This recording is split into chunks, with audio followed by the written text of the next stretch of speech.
Queridos e queridas, graça e paz da parte de Deus e do Senhor Jesus Cristo, nosso Salvador, nosso Mestre, o nosso Guia.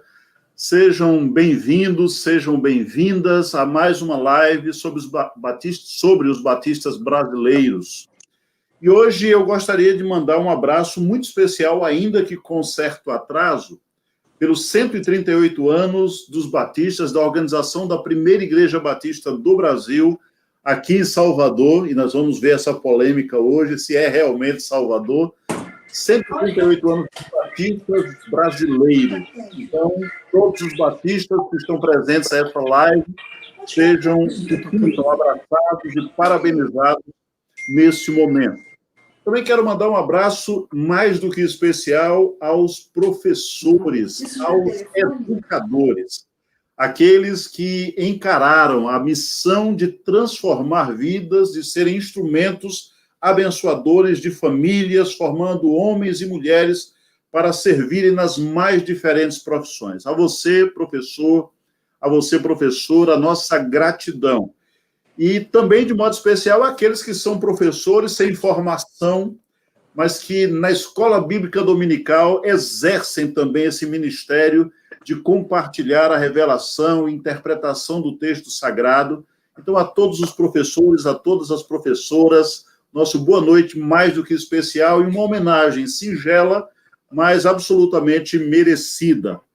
E hoje à noite nós temos o prazer de receber pela segunda vez pastor Israel Belo, pastor da Igreja Batista Itacuruçá, na colina de Itacuruçá, lá no Rio de Janeiro. Então, o pastor Israel, que nos deu o prazer na nossa primeira live no mês de outubro, estará repetindo a live, não as mesmas coisas, mas falando especificamente sobre os batistas no Brasil. Pastor Israel, seja bem-vindo. Em nosso meio, os batistas baianos se sentem à vontade com a sua presença e se sentem extremamente abençoados. E como, antes de você ter a palavra, eu quero já fazer uma provocação para o início da sua palestra. Salvador é efetivamente, como querem as professoras Marli Geralda e Elisete da Silva, a cidade onde é formada a primeira igreja batista do Brasil. Será que nós vamos ter hoje aqui o fim dessa polêmica entre Salvador e Santa Bárbara do Oeste? Boa noite, pastor. Muito boa noite. Você sabe que eu sou quase baiano, porque eu sou capixaba, mas lá daquela região, um pouco perto já da Bahia, São Mateus, Nova Venécia, então quase que eu tenho um sotaquezinho baiano. Eu também aqui mando a minha reverência pela professora doutora Marli Geralda Teixeira.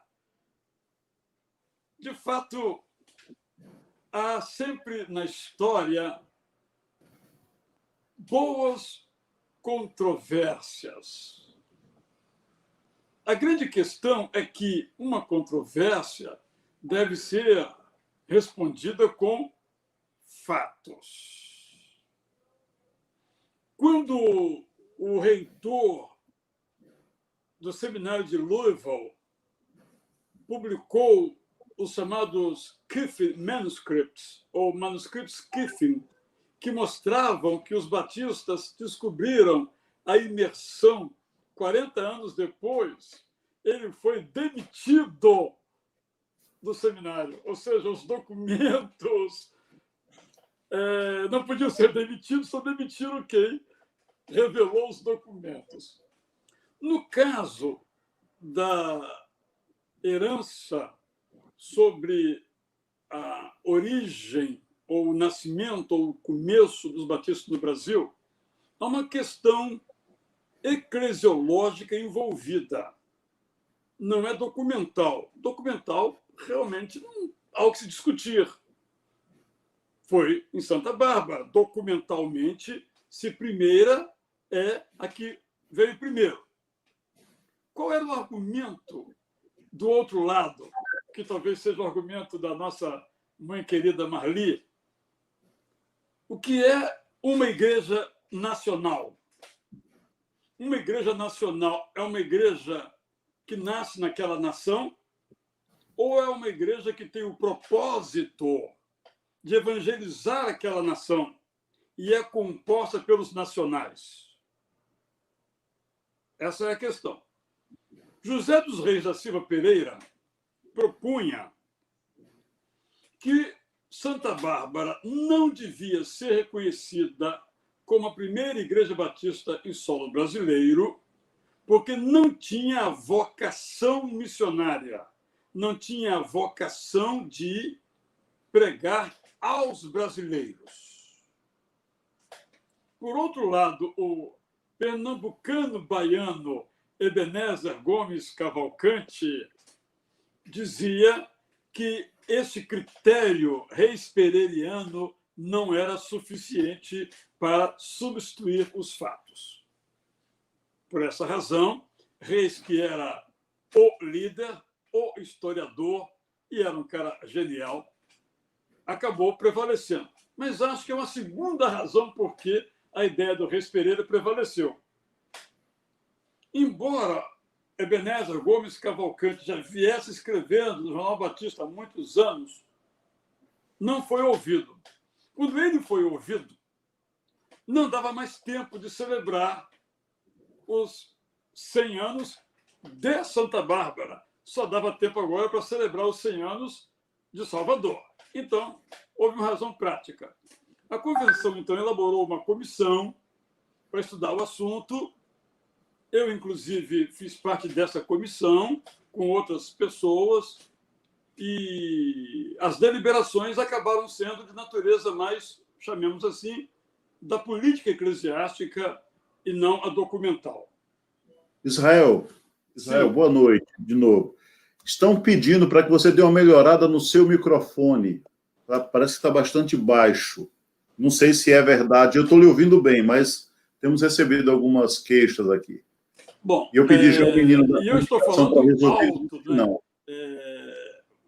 Acredito que o problema seja da distância em que eu me encontro. Você também está mais longe do que eu.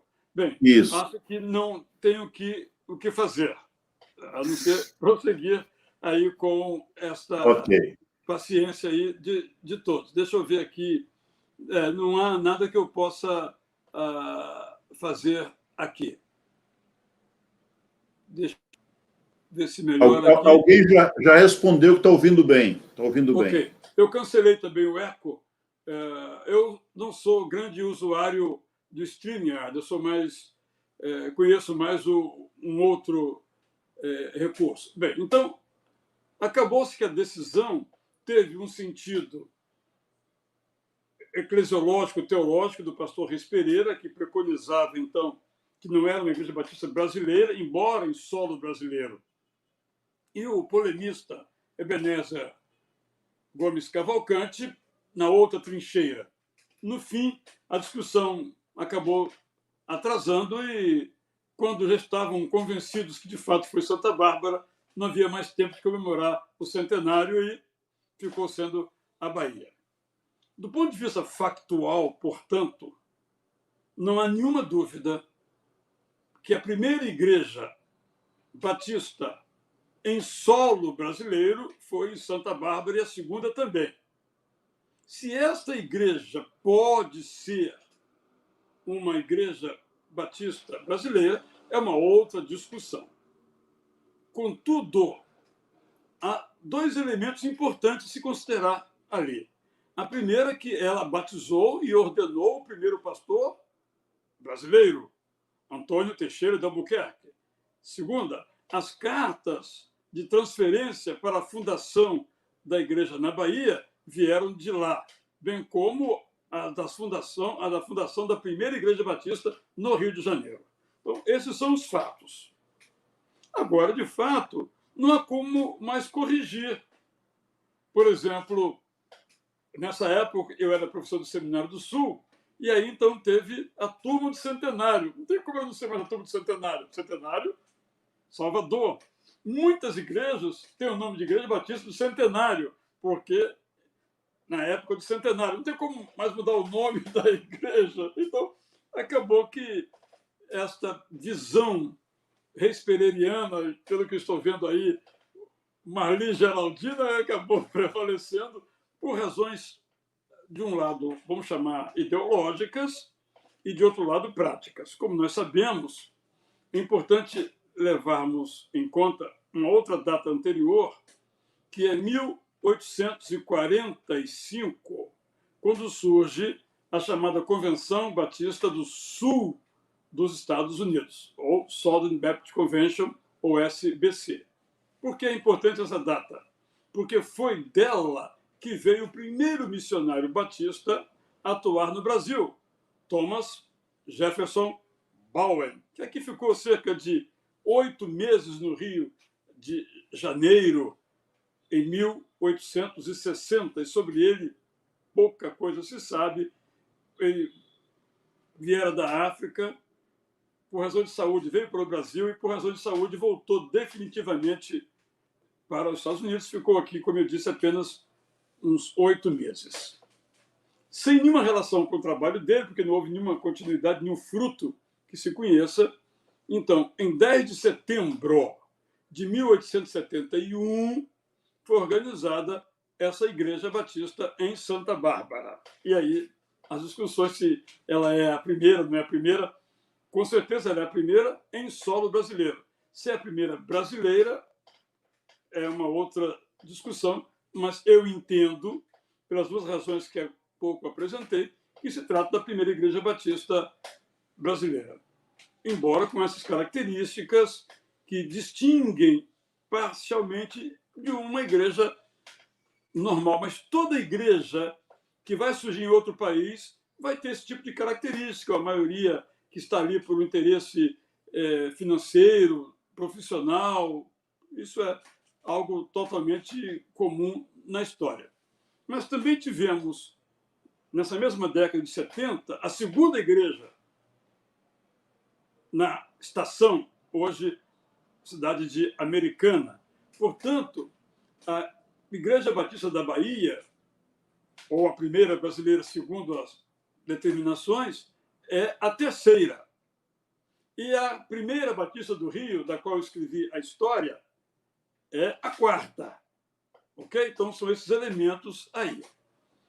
Nessa pesquisa, quem trabalhou bastante foi a dona Beth Antunes, que construiu, então, vários livros, inclusive um bem grossinho chamado Centelha em Restolho Seco, um trabalho muito bem documentado, com muitas fontes primárias, um trabalho de grande valor, focado nesses primeiros momentos aí das duas igrejas em Santa Bárbara e Americana, respectivamente.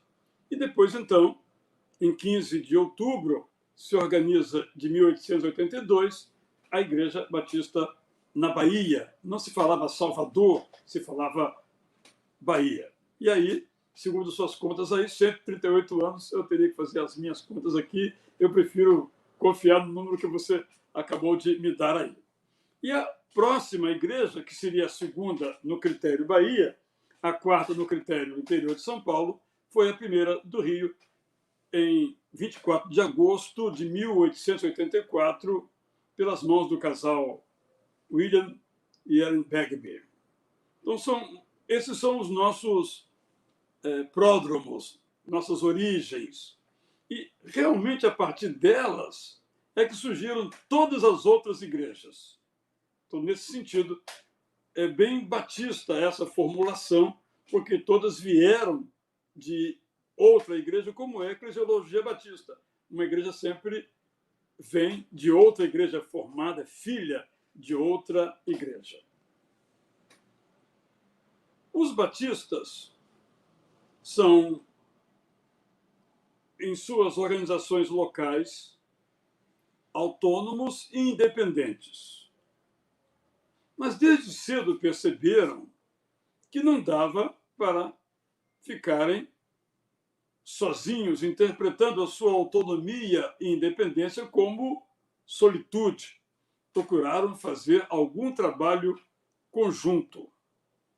E o primeiro trabalho significativo, conjunto, foi o Cantor Cristão, que surgiu em 1891 com apenas 16 hinos. Hoje tem 580, me parece. Eram apenas 16 hinos compilados, alguns traduzidos por ele também, Salomão Luiz Ginsburg.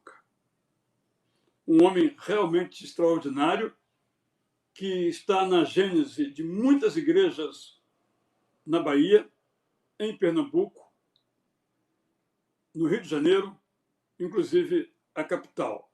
E andou por outros lugares também. Era um pioneiro, um desbravador, um homem de muita visão. Sobre isso, eu recebi um podcast, antes de ontem, da primeira Igreja Batista de Goiânia. Eu vou citar esse caso para falar dos missionários. E, no meio do podcast, agora vamos ouvir a música tal, na voz de James Musgrave. James Musgrave foi um missionário mais ou menos recente, nos anos 60, 70, eu o conheci nos anos 80, um cara genial e também genioso, fico com o genial, pioneiríssimo, o cara tentou fundar uma universidade em Brasília e entrou nos meios de comunicação internos, gravou CD, LPs na época. Um cara extraordinário. A gente tem que tirar o chapéu para muitos desses missionários que eram muito criativos e desbravadores. Esse James, eu fui aluno dele no seminário, ele entrou pelo campo também do aconselhamento pastoral, fez um trabalho magnífico nessa área, inventou coisas que ninguém fazia. E saúdo aqui, então, em memória, James Everett Musgrave Jr., para falar aí de todos os missionários que atuaram no Brasil. E esse judeu errante no Brasil, Salomão Luiz Ginsburg, ele, então, formou o Cantor Cristão. Por que isso é importante? Hoje, as coisas são muito diluídas, não é, Roberto? Mas no passado, o que era ser batista estava muito bem definido. O que é ser batista? Batista é alguém que vai à igreja com a Bíblia debaixo do braço, de capa preta, um cantor cristão, um exemplar do jornal batista que ele pega na igreja e uma revista da escola dominical, que os nomes foram variando. Era escola dominical, depois virou escola bíblica dominical, ou simplesmente EBD. Então, os elementos que formavam o jeito de ser batista, não vou colocar a Bíblia, porque isso também os outros tinham. Mas era o Cantor Cristão, o Jornal Batista e a revista da Escola Bíblica. Isso era ser batista. Isso é importante a gente entender que hoje não se carrega significativamente o Jornal Batista. Não se lê expressivamente o jornal. O Cantor Cristão disse, não se carrega o Cantor Cristão, não se lê o Jornal Batista e não se compulsam as revistas da escola bíblica. Aí houve vários fatores. No meu entendimento interpretativo, os batistas não se prepararam para a era da disseminação da informação e ficaram presos ao passado. Não entenderam que não adiantava ter uma Juerp como se fosse um monopólio, que todo mundo ia comprar os livros, revistas e o Cantor Cristão da Juerp. Esse era um mundo. Esse mundo não existe mais. Isso se aplica aos presbiterianos, se aplica aos luteranos, se aplica até aos católicos romanos. Não existe mais esse monopólio. Se você é batista, tem que ler a nossa publicação. Isso se rompeu, com aspectos negativos e positivos. Mas o fato é irreversível. Eu penso que nós não nos preparamos para isto. Como nós não nos preparamos para a saída dos missionários. Nós não nos preparamos. eles avisaram, nós vamos sair. Nós vamos tirar o dinheiro também. Nós vamos sair. Nós vamos sair, por último, da educação teológica. Preparem-se. Eu acho que nós não nos preparamos. E aí, penso eu, pagamos um preço. Então, eu falei do jornal do Cantor Cristão para falar desta marca da identidade batista. E a outra importante contribuição foi a fundação do Jornal Batista em 1901. Não falamos ainda de convenção batista brasileira, que não existia. O Jornal Batista, ainda hoje, é o único órgão evangélico que persiste sendo publicado. Publicado hoje fortemente no modo digital, com poucos exemplares, se ainda tem, acho que ainda tem, em papel. E o Jornal Batista, ele exerceu até meados dos anos 60 uma importância essencial. Foi o órgão, o veículo que possibilitou que houvesse essa identidade no nosso meio. Foi o Jornal Batista. Então, quem tinha uma pergunta a fazer, perguntava ao Jornal Batista. Quem tinha uma notícia a dar, dava ao Jornal Batista. Quem no meio batista queria existir, era por meio do Jornal Batista. Então, se você era um pastor, um autor, mas não publicava no Jornal Batista, você não existia. A tiragem nunca foi grande. A maior tiragem que já teve foi em torno de 15 a 16 mil exemplares. Nunca foi uma grande tiragem. Nunca acompanhou o crescimento demográfico dos batistas. Mas mesmo quando tinha uma tiragem de 12 a 14 mil, tinha uma influência muito grande. E em 1902, então, nós temos a fundação do Seminário Teológico Batista do Norte do Brasil, em Recife. E aí, os que vêm agora, o que vem a ser esse negócio de norte, sul, não é? Na cabeça americana, norte era Bahia, inclusive, para cima. Sul era Espírito Santo, inclusive, para baixo. Então, eles dividiram, pensando um pouquinho no contexto americano, de norte e sul, não é? Era o que eles fizeram aqui. Então, eles fundaram esse seminário no norte, já tinham em mente fundar um no sul. Sul, leia-se, Rio de Janeiro. É muito curioso, quando eu trabalhava no Seminário do Sul, eu tinha que explicar Seminário do Sul, vírgula, no Rio de Janeiro, porque realmente gerava uma dificuldade, não é? Bem, então esse é um elemento que nós temos aí. E só em 1907 surge a Convenção Batista Brasileira. Mas é um episódio internacional importante nesse momento, porque em 1905 surge a Aliança Batista Mundial. Então, eu imagino que não só a necessidade local, mas essa influência de surgir a Aliança Batista Mundial contribuiu, então, para que surgisse a nossa convenção, a Convenção Batista Brasileira, aonde? Em Salvador, Bahia. Porque era, nessa época ainda, Salvador, ou a cidade da Bahia, exercia uma grande influência na cultura brasileira. Então, esse é um elemento importante.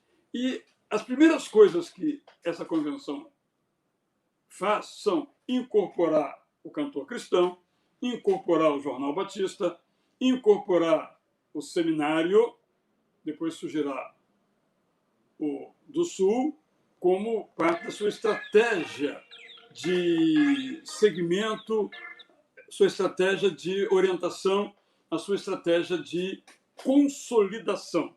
Foram esses os meios utilizados. A imprensa, leia-se o Jornal Batista, leia-se o Cantor Cristão, e os seminários, o do Norte e o do Sul. Só muito tempo depois vai surgir um outro seminário, que é o Seminário equatorial. E a outra atividade de consolidação é a missionária.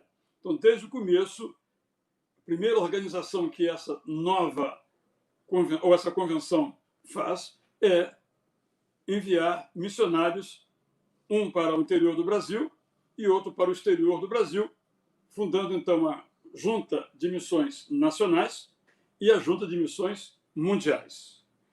O missionário Crispiano Dario da Silva é nomeado para o Acre e o missionário JJ de Oliveira, ou João Jorge de Oliveira para Portugal. Então, são elementos importantes. Até essa época, não se tinha uma declaração de fé no Brasil. Mas a partir de 1916, é uma data muito importante, sem uma aprovação formal de uma Assembleia, não tem, mas é publicada no Jornal Batista, depois em volume separado, a Confissão Batista de Fé de New Hampshire, Estados Unidos, que se torna, então, informalmente, a declaração doutrinária dos batistas brasileiros. E isso durou 70 anos. Só em 1986 surge uma declaração de fé preparada pela Convenção Batista Brasileira em nosso país. A nossa história não é descolada da história do país. Em 1922 tivemos a Semana de Arte Moderna, tivemos o comunismo, o Partido Comunista, já começando aí, tivemos esse sentimento de brasilidade, nacionalidade, e isso acabou repercutindo em nosso meio. Tanto que em 1923 surge a chamada questão radical. No Nordeste, em Pernambuco especificamente, mas com braços em todo o país, inclusive no Rio de Janeiro, também na Bahia, mas o forte era a Convenção Pernambucana, que até se dividiu. E qual era a questão radical? Os missionários são bem-vindos, mas quem diz o que eles devem fazer somos nós, os brasileiros. E quem administra o dinheiro somos nós, os brasileiros. Essa percepção, essa tensão durou até 1938. Portanto, foi uma tensão aí de uns 15 anos. Pessoas eram excluídas, se era da igreja que foi para a radical, era excluído da outra. Um tempo muito triste, ao mesmo tempo mostrando aí um pouco desse desejo de tomar as rédeas das coisas, essa característica, essa marca. Nós temos nos anos 40 um momento muito importante, Roberto, que é quando foi fundada ou surge a primeira Bíblia dos batistas. Foi formada a imprensa bíblica brasileira e sai a primeira tradução de Almeida no Brasil, feita por tradutores brasileiros. Os batistas são os pioneiros na produção da Bíblia no Brasil. Importante salientar esse fato. Só depois, 8 anos depois, que surge a Sociedade Bíblica do Brasil. Os batistas começaram esse trabalho, publicaram, então, várias versões. Hoje, a imprensa não existe mais, ela licencia as suas traduções, que já estão ultrapassadas, para outras casas editoras ou gráficas. Em 1960, nós tivemos talvez o que tenha sido o evento mais honroso, no sentido de glorioso, de despertar, no bom sentido, orgulho, que foi uma conferência no Maracanã, e, segundo os registros, foi a maior o maior público de toda a história do Maracanã, superando o jogo Brasil e Paraguai. 200 mil pessoas foram ouvir Billy Graham, interpretado por João Filson Sorém. Até hoje é um ícone. É claro que são muito mais lembranças orais do que visuais, mas há ainda alguns poucos, mas há. E aquilo foi muito significativo porque gerou algo que depois seria também muito importante, que foram essas conferências, chamaram de clarinadas, conferências em estádios, nas quais se destacaram dois nomes. Rubens Lopes, eu mesmo me lembro, fui ouvi-lo no estádio de São Januário, estádio do time Vasco da Gama, e ele, me lembro ele pregando nesse estádio, na minha memória, cheio. Estava cheio, eu não sei, mas eu fui lá ouvi-lo. E me parece que ele pregou sobre siglomania. O Brasil tem mania de siglas. Petrobras, Eletrobras. Não sei se foi nessa ou se eu ouvi depois do LP dele e gravei isso, mas era um pregador que... Valfrido também aí também fez essas conferências, possivelmente aí em Salvador, mas eu já não tenho conhecimento, só para mencionar. E o outro filhote, no bom sentido da palavra, disso foi Nilson do Amaral Fanini, que de fato foi o nosso maior evangelista, no sentido de conseguir, com mensagem curta, breve, um apelo e multidões se converterem. Os anos 60, então, foram os anos de maior crescimento dos batistas. O lema da campanha nacional de evangelização, lançada em 1965, era, Rubens Lopes que liderou, 1 mais 1 igual a 500 mil. Então, os batistas eram 250 mil. Alcançou? Não. Em um ano, não. Mas pouco depois alcançou e depois, então, continuou esse crescimento. Os batistas são hoje, segundo o IBGE, 3 milhões e meio. Segundo a nossa convenção, 1 milhão e 400. É interessante que sempre que sai o censo do IBGE, a Assembleia de Deus reclama. Não temos só isso, não, temos muito mais. O IBGE está errado. A Universal reclama. E o IBGE multiplica o nosso número por 3. Qual é o critério? O critério é que, para nós batistas, é quem está no rol de membros da igreja. E para o IBGE é quem se declara. Vai numa casa, religião, batista. Eu não vou pedir para ver a sua carteirinha de membro, porque batista nem carteirinha de membro tem, né? Então é esse o elemento aí a ser considerado, ok?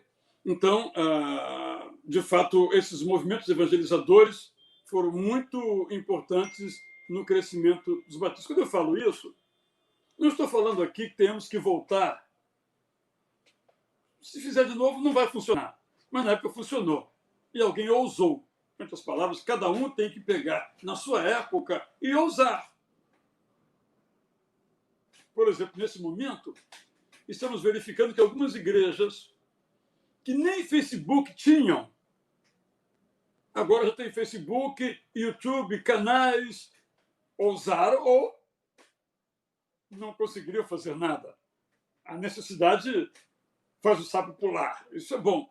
Mas penso que, além de pular como um sapo, nós temos que ousar. Por isso citei o Musgrave, que gravou um LP por faltar isso no Brasil Batista. Ele foi lá, resolveu, tinha uma voz lindíssima mesmo, e fez isso. E outras iniciativas que foram tomadas. Infelizmente, a universidade não deu certo. Não deu certo porque os batistas têm um discurso de liberdade, mas a prática não é bem esta. E a grande discussão era sobre a liberdade de cátedra. Se numa universidade batista o professor seria livre. Ora, sem isso não há universidade. Minha suspeita é que nós não estávamos preparados para chegar no campus e encontrar alunos fumando, só para citar um aspecto, né? Porque não era uma igreja, era uma universidade. Nem tínhamos pessoal docente só de batista, se fosse o caso, também. Então, nós perdemos esse bonde, não temos uma universidade, temos algumas faculdades. A que está mais adiante no processo é a do Paraná, Faculdade Batista do Paraná, faz um belíssimo trabalho, altíssimo nível de reconhecimento por parte do MEC, e outras faculdades de batistas, mas não faculdades batistas, universidade não temos nenhuma. Os luteranos têm uma, que não é oficial, mas é de luteranos, mas os metodistas e os presbiterianos e os adventistas têm universidades com esses nomes. Presbiteriana Mackenzie, metodista de São Bernardo do Campo, de São Paulo, de Piracicaba, e também no interior de São Paulo, a adventista, que eu me lembro agora, assim, citando diretamente. Um outro momento importante foi a publicação, em 1986, da primeira declaração doutrinária da Convenção. Se usava a de New Hampshire, e agora surge uma no Brasil, em 86, e há uma comissão, não sei como é que está o relatório, para fazer uma revisão desta confissão de fé, que não tem nenhuma importância. Ninguém lê esse negócio. Mas, historicamente, é muito importante, porque vai posicionando a denominação naquilo que ela crê. Então, é importante nesse sentido. Mas Batista pensa assim, a minha confissão de fé é a Bíblia. Ok. Muito bem. Quero só destacar mais dois elementos importantes e encerro essa cronologia, para então vermos aí eventuais observações e perguntas.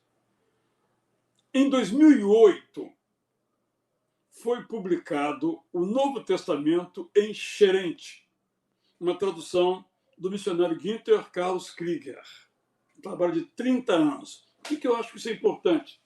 Porque sinaliza uma preocupação, um investimento de pregar aos índios. Algo hoje bastante complexo na sociedade, que boa parte dos órgãos não aceita que se pregue aos índios. É uma outra discussão. E, em 2009, surge algo que recolocou os batistas no caminho do orgulho, de novo, orgulho no bom sentido, da honra, da dignidade, por uma causa para resolver um gravíssimo problema. Eu me refiro à Cristolândia. Em 2009, então, surge em São Paulo a Cristolândia, que demonstra uma preocupação evangelizadora, obviamente, mas também demonstra uma preocupação com o exercício da misericórdia. Isso é um fato muito auspicioso nesse sentido de orgulho. E, por outro lado, tem permitido que os batistas alcancem alguma visibilidade, não muita, mas alguma visibilidade fora dos seus termos, das suas aldeias, e dá ao próprio batismo um senso de missão. Nós também fazemos isso. Então, em termos de fatos, foi o que eu fiz aqui, elenquei fatos. História começa com fatos, mas até os próprios fatos são construídos com interpretações. Então, estamos livres aí para conversarmos um pouco, nos minutos que nós temos ainda, sobre elementos e circunstâncias que demandem interpretações e ações da nossa parte. Muito bem, muito bem. O pessoal ficou empolgado com a ideia do cantor cristão, né? Bombou essa questão do cantor cristão, é, até a lista dos hinos preferidos, né, de cada um listando qual era o seu hino preferido. Algumas questões que eu acho que são. Primeiro, eu queria falar com o pessoal que fez alguma intervenção. A Vanúzia falou da Correia, falou da importância da gente conhecer a própria identidade e como essas lives estão ajudando a isso. Então, se você tem gostado, Vanúzia, se você que está participando hoje à noite tem gostado, compartilhe o link. Pastor Odirley Carneiro falou sobre isso, para que outras pessoas tenham essa mesma oportunidade. E aí vai uma questão para você, Israel. O José Lola, pastor José Lola, ele acha que foi em 1971 que a primeira igreja batista da Bahia vira a primeira igreja batista do Brasil. Ele não afirma, ele sugere, mas não chega a afirmar, é como se fosse uma pergunta. Também nos traz a informação de que a primeira igreja batista em Senhor do Bonfim estará completando 100 anos em 2021 e seria um trabalho iniciado por Salomão Ginsburg. Eu não tenho realmente essa informação, não posso afirmar.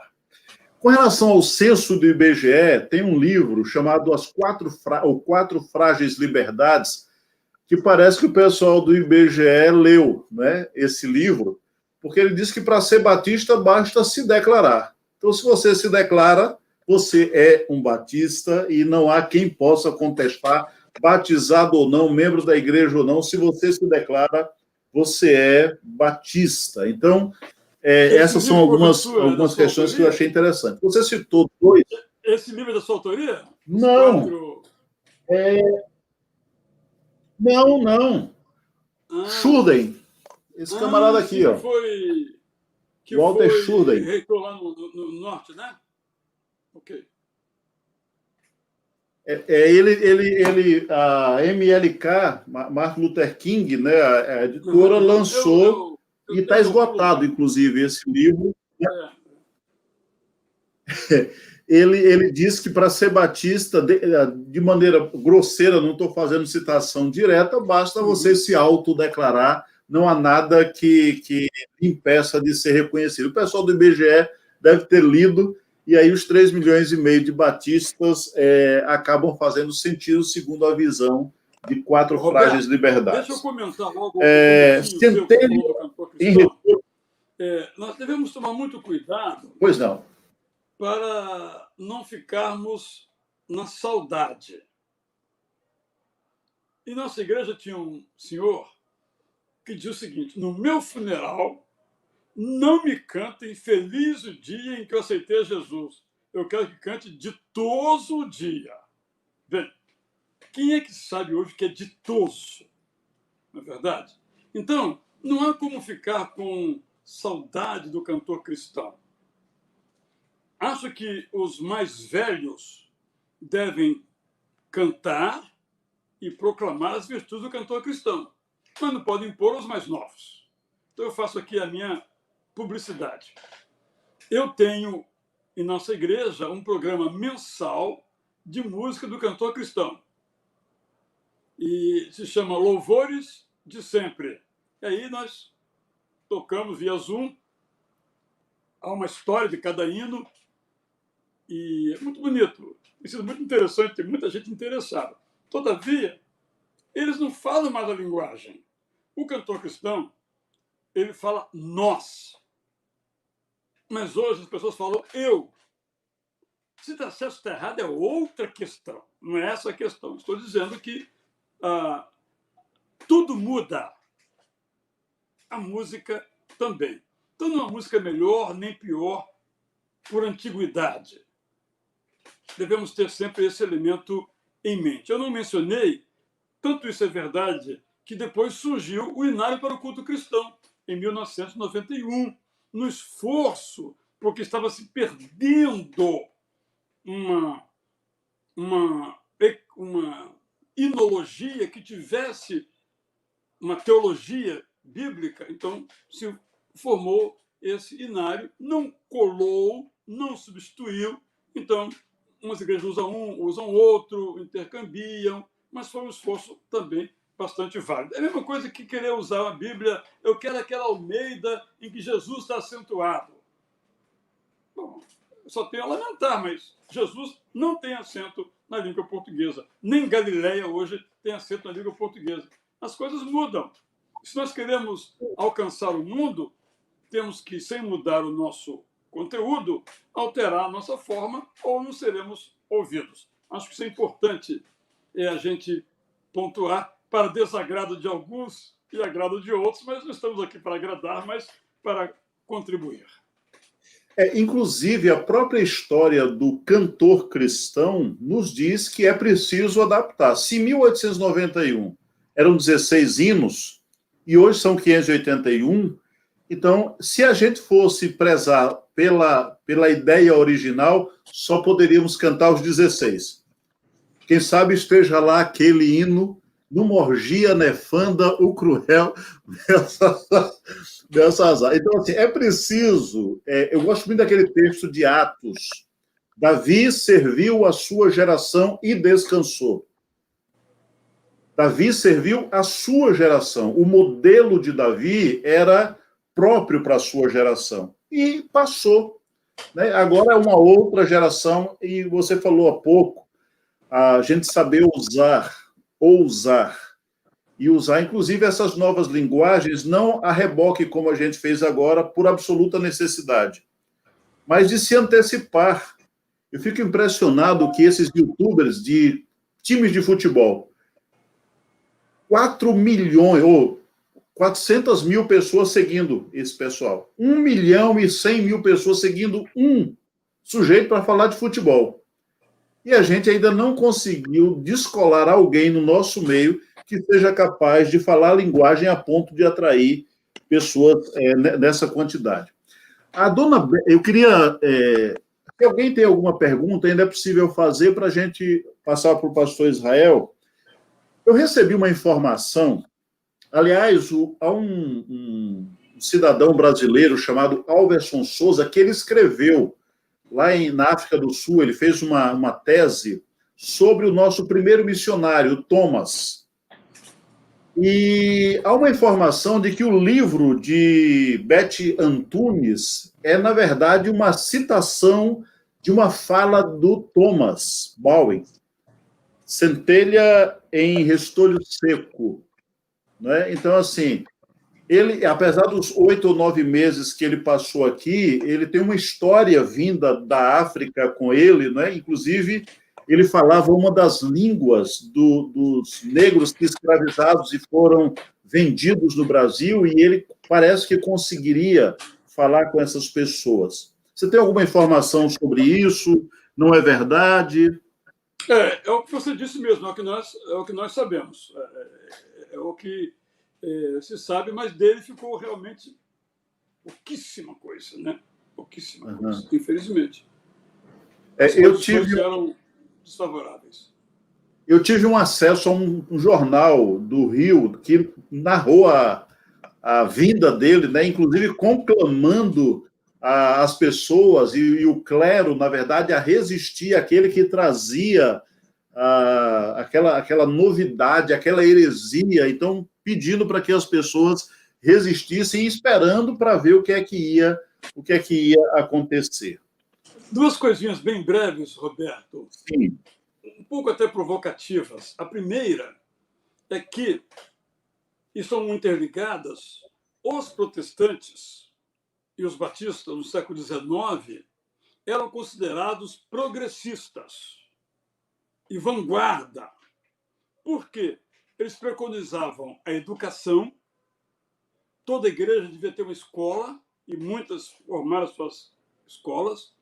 O protestantismo tem um papel de contribuição contra o analfabetismo no Brasil. E o valor do trabalho, isso muito destacado pelos missionários. Então, quando você ouve Rui Barbosa, hoje eu estou citando baiano, né?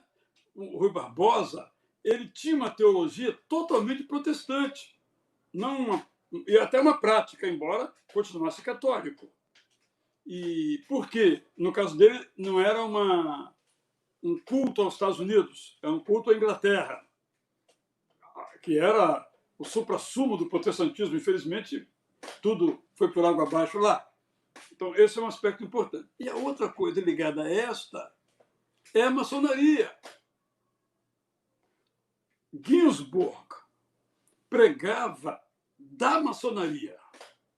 Ele saía pela cidade, ele conhecia isso no judeu errante no Brasil, falava mal do padre, o padre mandava o povo atrás dele, ele corria, se escondia na maçonaria. O povo via e pregava da maçonaria. Como Paulo pregava da sinagoga, Ginsburg pregava da maçonaria. Um dos primeiros missionários no Brasil, veio independente, ele morreu aqui, e quem pagou o funeral e o seu sepultamento foi a maçonaria. Só depois é que batistas e maçons se tornaram parcialmente incompatíveis. Mas durante todo o tempo eles intercambiaram experiências e pessoas. E aqui não estou defendendo nem acusando, só estou dizendo o fato. Isso é real. Não havia esta, aspas, demonização da maçonaria. Isso começou aí por volta dos anos 70. Até antes não havia. Havia muita cooperação. O ponto de contato aí seria a liberdade religiosa, inclusive, que os maçons defenderiam, e que isso nos beneficiaria, e também por nós sermos pregadores dessa mesma liberdade, esse seria o ponto de contato? Eu não mencionei um fato, para mim, um dos mais importantes no Brasil. Em 1932, foi construído e inaugurado o chamado Cristo Redentor. E durante uns 2 anos, enquanto era construído, batistas, ateus, maçons, positivistas se uniram contra a construção do Cristo Redentor. Por quê? Era construído com dinheiro público e colocava no alto uma religião. Quando todas deviam ser colocadas, nenhuma podia estar sobre a outra. E o Jornal Batista publicou durante 1 ano uma página inteirinha. O título era A Reação das Consciências Livres contra não sei o que, não me lembro agora o resto da frase.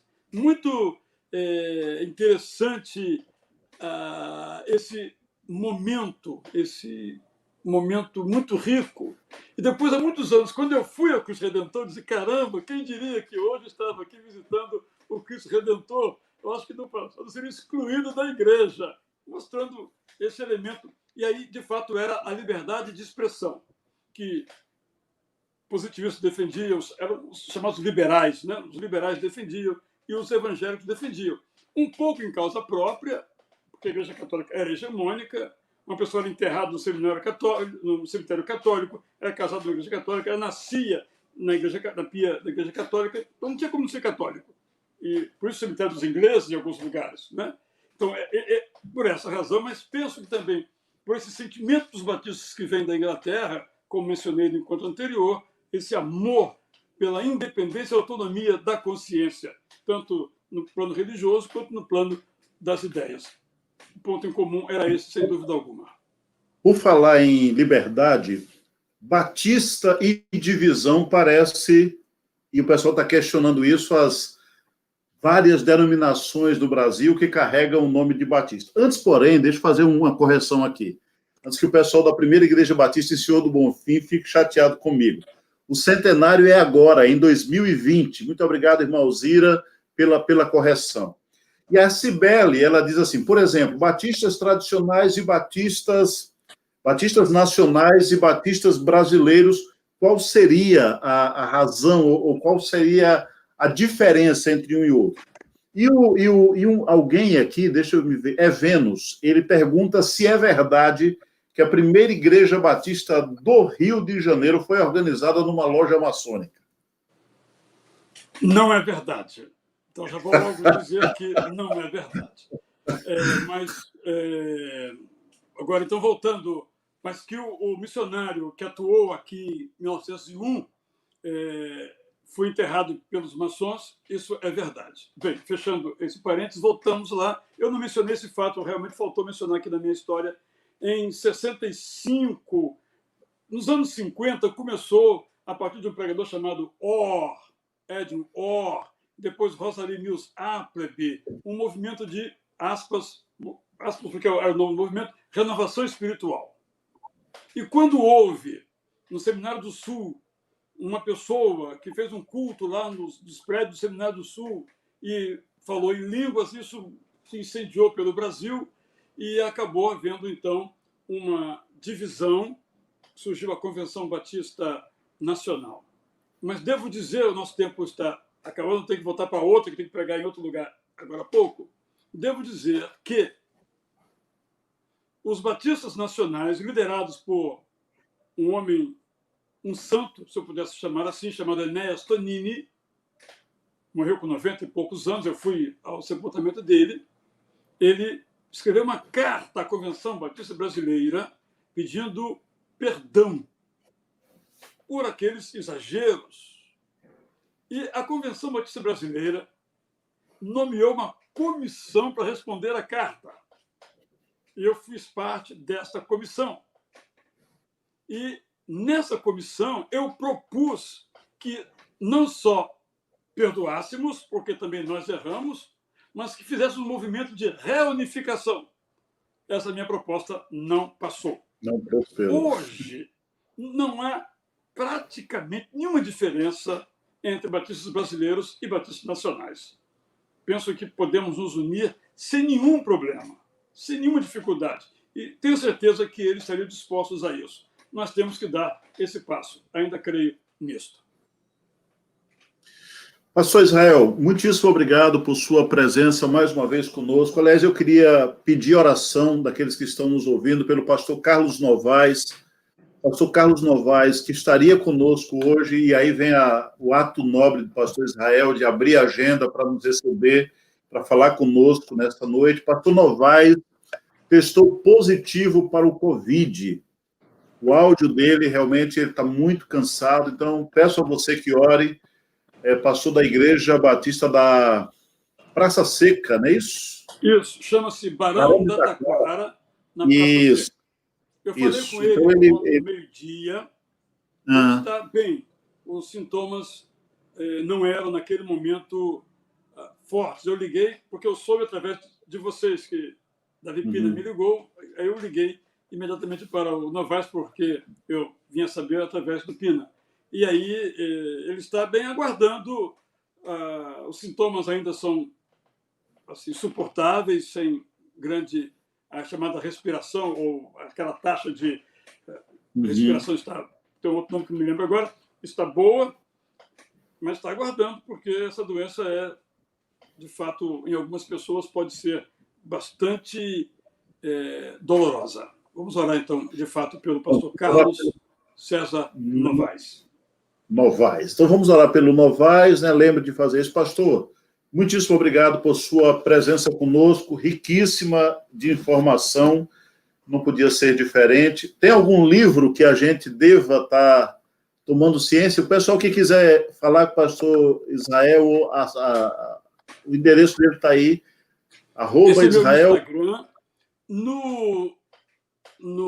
Na Amazon, para Kindle, ou qualquer aplicativo Kindle no computador, tem alguns livros meus de história, acho que uns 3 lá. Inclusive, minha tese de doutorado que se chama Celebração do Indivíduo, e alguma outra coisa também, acho que As Crianças Inacabadas, que a história da Igreja da América Latina também está lá, e tem outros lá também, o que eu posso, nessa hora, recomendar. Eu queria, inclusive, dizer que nós temos aqui irmãos do Paraná, do Piauí, Ceará, Sergipe, além da Bahia, é claro. Então, nós temos pessoas hoje nessa live, é uma live do Brasil, realmente, Batista. Eu queria agradecer a cada um que se fez presente, pedir que você compartilhe essa live, agora já gravada, né? Já não mais uma live, mas gravada, para que outras pessoas tenham acesso a essa informação e também aquela que foi a primeira que fala da história dos batistas no mundo, né? E hoje foi especificamente sobre o Brasil, alguns tópicos bastante interessantes. Israel, mais uma vez, obrigado. Se você quiser se despedir, nós estamos aqui para lhe ouvir, já deixando a você a nossa palavra de gratidão por essa noite. Agradeço por estarmos juntos. Quem quiser continuar comigo, pode me seguir seguir não gosto dessa palavra, não, lá no Instagram, e a gente pode, por ali, também conversar. Muitíssimo obrigado, e a todos vocês, uma boa noite, bom final de semana, bom culto no domingo. Fique em casa, se sair, use máscara. Lembrando de orar pelas 150 mil, mais de 150 mil famílias enlutadas nesse país, nessa hora. Boa noite, bom final de semana a todos vocês.